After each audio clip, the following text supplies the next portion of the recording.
Not too long ago, accessing government services in Kerala meant standing in long queues, filling out endless forms, and making repeated visits to government offices, just like our friend Rahul here. Whether it was paying electricity bills, renewing his wife's ration card, or applying for a scholarship for his daughter, everything was painfully slow, paper based, and often confusing. Thanks to e governance, though, much of that is now a thing of the past. Through the National E-Governance Plan and advances in information communication technology, most government services are now accessible to citizens like Rahul with just a click.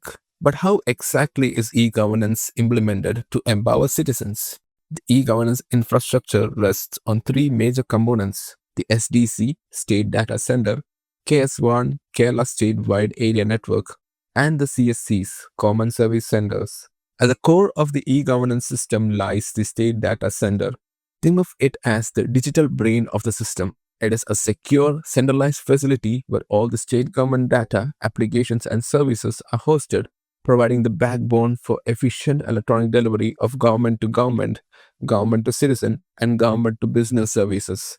Before SDCs existed, each department, like the Revenue Department or the Water Authority Department, maintained its own records, which led to duplication, data loss, and inefficiency.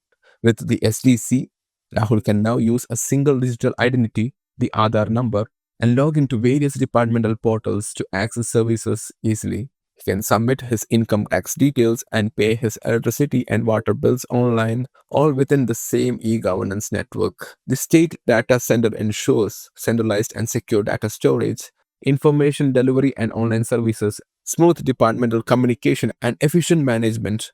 But what if Rahul was a government official? How can e-governance help him? That's where Kerala Statewide Area Network comes in. If the SDC is the brain, the KS1 is the nervous system that connects all government offices across the state. Established in Thiruvananthapuram, Kochi, and Kozhikode as its main hubs and extends connectivity to all 14 districts and 152 block panchayats. In the earlier paper-based system, Rahul had to depend on physical file transfers, postal services, and in-person meetings for communication. Today, thanks to Case 1, a file Rahul approves in Thiruvananthapuram instantly reaches a district collector's office in Kasargod. He can now hold video conferences, share real-time reports, and coordinate emergency responses without any delay. But all of that is only possible if Rahul is educated enough to use digital devices and also have an internet connection. What if he lives in a rural village where these aren't available?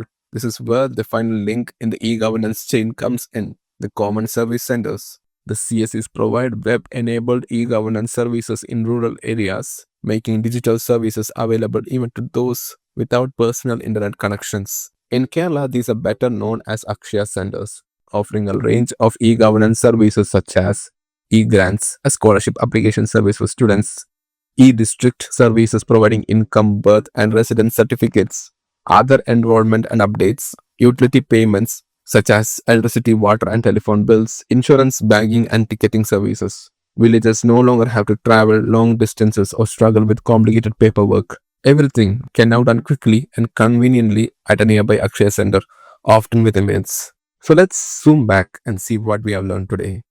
We saw how infrastructure of e-governance is built on three key components: the state data center, the Kerala statewide area network, and the common service centers.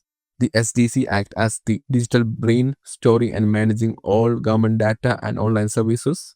The KS1 serves as the nervous system connecting government offices from Thiruvananthapuram to the smallest block panchayat. Finally, the CSCs or Akshaya centers, which form the hands and the face of the system, reaching out directly to the people.